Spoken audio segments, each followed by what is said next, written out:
Okay, so cleaning muna tayo tapos check na rin natin yung kondisyon ng panggilid natin after 21,000 kilometers.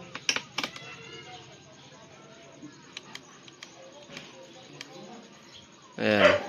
Okay, yung odo natin 21,239 kilometers na. Okay, tara. So ito nga pala yung mga gamit natin. Okay, so meron tayong mga set ng 1/2 tsaka 1/4 na socket wrench.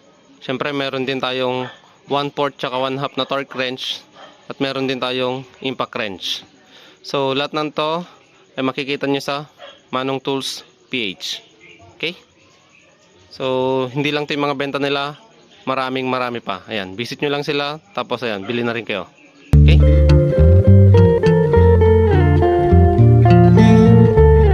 so ito malinis pa naman siya. Ayan, diba?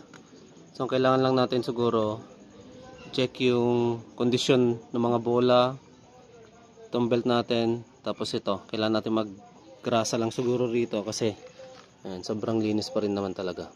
Okay, paklasin natin lahat to.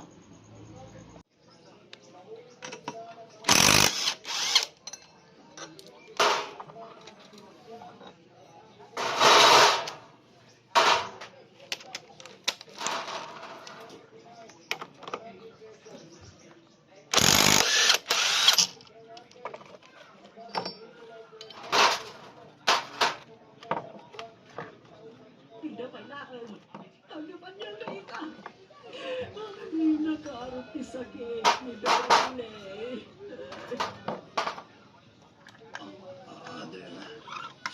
Awan serpit nga ba? Awan man natipan ang sakit mo. Ayan, ang linis pa. Check natin itong mga bola.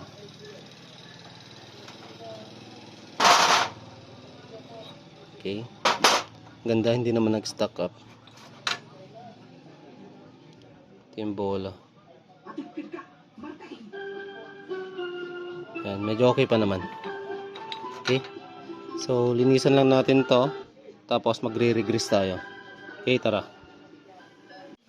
So pakita ko yung kondisyon ng belt. Ayan, napapansin nyo, ayan, medyo visible na rin yung mga damage nya or tear and wear nya. Ayan o, yan. Okay, so kaya to hanggang 25,000 kilometers pa. Okay, so pag nandun na, pwede na tayo magpalit. Ayan.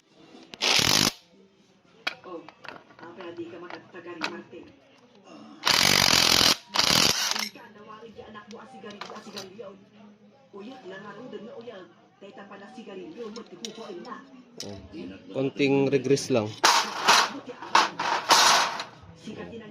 tapos linis tayo. So yan, linisan natin. Gamit lang tayo ng gasolina.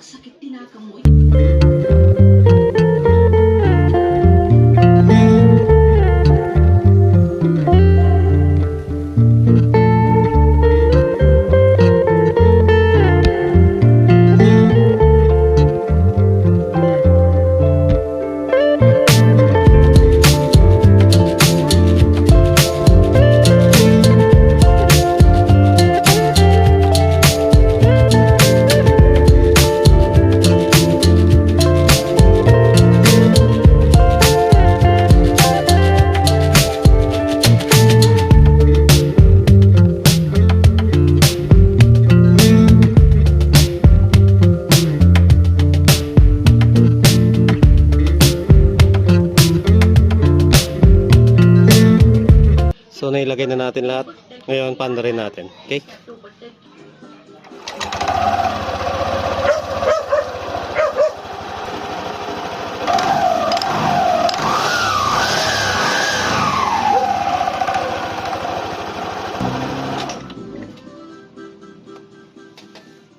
So yan, kung napapansin nyo, okay na siya, wala na mapagpag.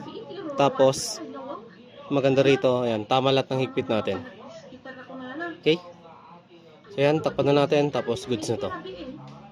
Okay mga rides, hanggang dito na tayo. Kita-kits sa susunod na vlog. I'm out. Peace. Ride safe.